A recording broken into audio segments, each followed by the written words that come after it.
ორჯერ მქონდა შანსი და ვერც ერთხელ გავბედე მშობიარობაზე დასწრება. და ალბათ კიდე ორჯერ რაც და კიდე 100 რაც მქონდა შანსი არა ვერ ეგ ძალიან ინდივიდუალურია. ხო ძალიან გამიჭირდა რა ვერ ვქენი და შენ გაქ ერთ ინტერვიუში ნათქვამი რომ ახლობლები მეუბნეოდე რომ ჩემს ნაცვლად რობოტი დადიოდა მშობიარობას რომ დაესწარი მერე. აი ძალიან რთული იყო და ანის ემოცია როგორი იყო შენ რო გვერდითებექი. ხო, ეგ იყო უფრო ეგ მომენტი, რომ ანის ვკითხე თავიდან, იმიტომ რომ მე მსმენია მომავალი დედებისგან ზოგიერთსგან რომ ურჩევნიათ არ დაესწროს არავინ. ამ ძალიან ინდივიდუალური ამბავია რა, ვიღაცა შეიძლება არ უნდა რომ ვინმე იყოს იქ იმ მომენტში, ვიღაცას უნდა რომ გვერდით ედგეს.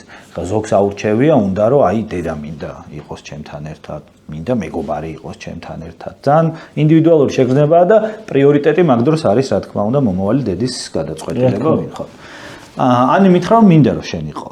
ამიტომ ხო მარტივი ნამდვილად არ იყო, იმიტომ რომ ძალიან ღელავდი, მით უმეტეს როცა ხედავ შენი საყვარელი ადამიანის განცდებს, ტკივილს რაღაცა მთელ ამ პროცესში, მაგაზე ძალიან ნერვიულობ და ღელავ რომ ეხლა ვერაფრით ვერ დაეხმარები გარდა იმისა, რითიც თავად ვიცი ბებია ქალი თუ ქირურგი ეხმარება.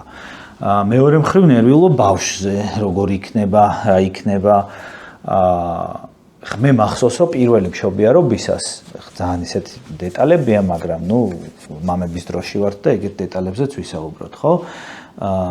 ანუ ბებია ქალი ძალიან გვაშინებდა იმისათვის, ნუ ესე აკეთებენ ხოლმე თითქოს რაღაცა ძველი მეთოდია, რომ დედებს დაეხმარონ მშობიარობის პროცესში.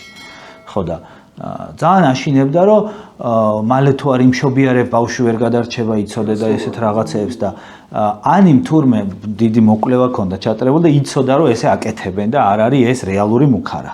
არის რომ რაღაცა მეტი მოინდომოს დედამ და მე არ ვიცოდი და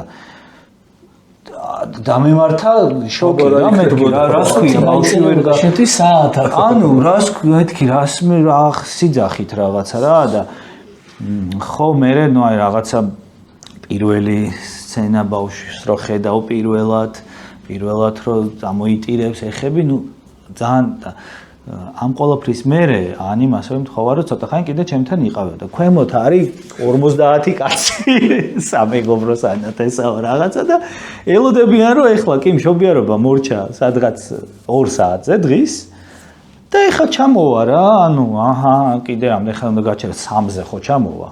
და უნდა წავიდეთ მერე დავლიოთ აღნიშნოთ რაღაცა. მე ჩავედი ძალიან გვიან მოკლედ რა საღამოს.